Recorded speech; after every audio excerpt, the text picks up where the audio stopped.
1776. Welcome to another edition of the Christian Economist. Hi, I'm Dave Arnott. For today's segment, we're going to return to the other course I teach at the university, and that's strategic management. Now, strategic management can be defined as aligning an organization with its environment. When we do so in this course, quite early in the course, we look at a concept about how environment changes. And by this, I don't mean the physical environment like air and water and land. I mean what we call the general or the business environment, and that's defined by four letters, P-E-S-T. So we call it the Pest Analysis. We look for changes in political environment, economic environment, social environment, and the technological environment. Some people will add L and E at the end, making it Pest L. That last E is the physical environment. The last L is legal. To me, that last E in environment gets consumed in social for me in Pest Analysis. And the last L is pretty much the same as what we call political, meaning the political legal environment.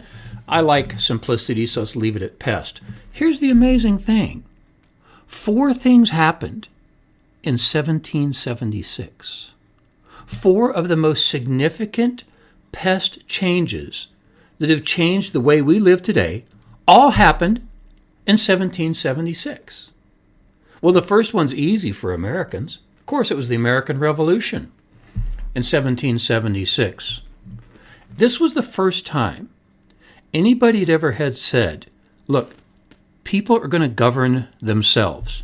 Okay, I know the Greeks tried it, the Romans ran an experiment, but nobody had totally said, we're going to jump off a cliff in 1776. We're going to go where nobody's gone before. People are going to govern themselves. Now, I wish I had time today to talk about how the Martin Luther Protestant Reformation of just 250 years earlier contributed to that.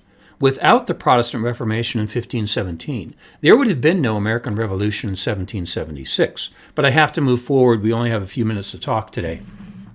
So let's go 11 years past this 1776.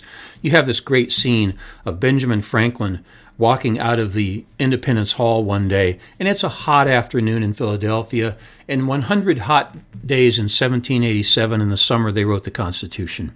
It was not going well. There was a lot of disagreement. People were arguing. They weren't sure they were going to reach any kind of an agreement at all, and Benjamin Franklin was frustrated. He was 82 years old. He walked out of Independence Hall one day. There's a model of it on my university campus, Dallas Baptist University. Looks just like Independence Hall. You can picture Benjamin Franklin walking out that door in what's called the Mailer Student Center at Dallas Baptist University. So I've got this picture in my mind as I go to campus every day. Benjamin Franklin walks out the door, and a woman named Mrs. Powell approached him and said, "So, Dr. Franklin, what are you giving us in there? A totalitarian state or a republic?" And with his great humor, Benjamin Franklin responded, "A republic, madam, if you can keep it." And If You Can Keep It was the title of the first book I read by Eric Metaxas. Since then, I've read 4 books by Eric Metaxas. His first one is called If You Can Keep It, because that's what Benjamin Franklin said to her. Listen, he was acknowledging the fallen nature. Benjamin Franklin was admitting in 1787 to Mrs. Powell on a street in Philadelphia, "We're not sure if we can keep this because this is not natural." See, despots and political and military leaders who subsume others, that's natural. People governing themselves, this is not natural. And Benjamin Franklin would be astounded that what he called the experiment of 1787 is still working today. As a matter of fact, the phrase most uttered, perhaps in his lifetime by Benjamin Franklin, could have been, "Let the experiment begin," because he was a great experimenter. 1776, but that answer was easy for you. Now on the pest, we move to the E. This one's easy for economists because it was 1776 that Adam Smith wrote The Wealth of Nations in Edinburgh, Scotland. And this is where he proposed the idea that there's an invisible hand that moves value from one person to another. Adam Smith was the one who said that each man serving his own self-interest serves the interest of all. Now, how can that be? In a fallen world, how can that be? He was the one who came up with the idea of love of self. I'm reading now from this little blue book in my webpage. It's called Economics and the Christian Worldview. Quote, free market capitalism is not driven by greed. It's driven by love of self, end quote. Now, I wrote that, but the idea that capitalism is driven by love of self comes from this Adam Smith. Here's another thing. It's one of the themes I use in my class. It's from this little book. Quote, if you love your neighbor, you will provide products and services she demands. If you love yourself, you will make a profit while doing so, end quote. Meaning, this is taken from Adam Smith's idea that both parties get richer. In economics, we call it consumer surplus and producer surplus. Both get richer at the same time. These came from Adam Smith and the Wealth of Nations in what year? 1776, the same year as the U.S. Revolution. One more thing on Adam Smith and we'll move on. This actually comes from Money, Greed, and God, the book by Jay Richards. Quote, the free market is a stunning example of how God can work all things together for good, even in a fallen world, end quote. Do you see how Richards is restating the ideas of Adam Smith here? That all of us can get richer at the same time? That a man seeking his own self-interest provides for the interest of all? That's P and E. Here's the S. In 1776, it was right in the middle of this great social movement called the Scottish Enlightenment. It was an age of intellectual reason and science, including people like Francis Hutcheson, who was the tutor to our Adam Smith, his good friend David Hume, and of course Adam Smith, Thomas Reed, Robert Burns, and many others. Now, if you read the book Enlightenment by Steven Pinker, he will give you a little different point of view. He will say that this age of intellectual reason threw out God. Of course, I don't agree with Pinker, but I think he has something to say. He's making an important point, Pinker is, in the Enlightenment, and I actually have an analysis of his ideas in another forum that I don't have time to talk about today. But this was the Scottish Enlightenment, and that was the social effect that was taking place in 1776. Well, we're not done yet. There's 4 of them.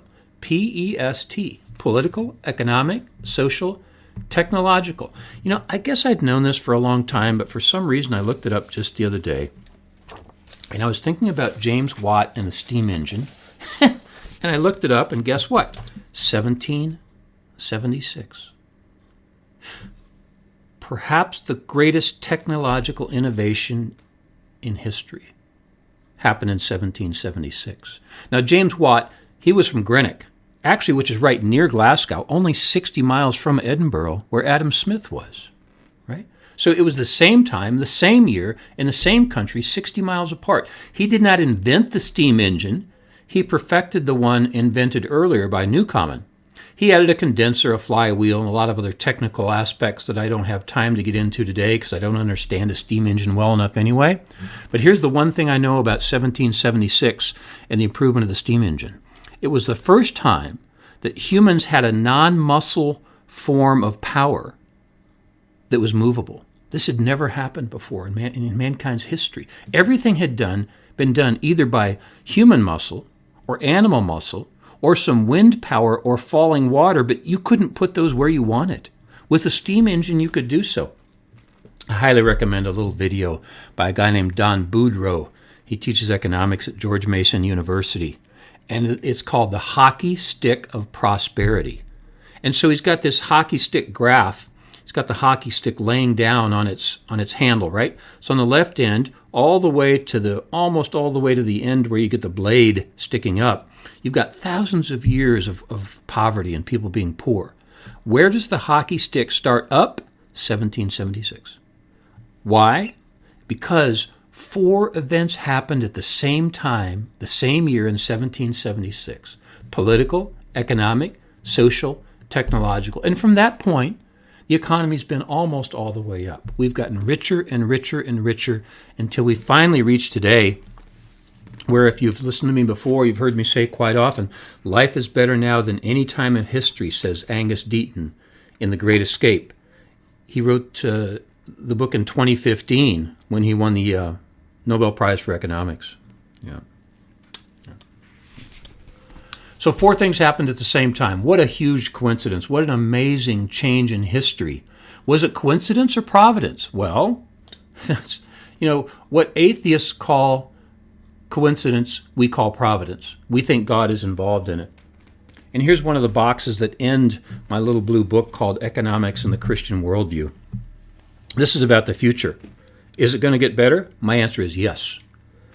Part of it is because I like to predict the future. The other is I work with young people at my university, and I'm very confident about the future.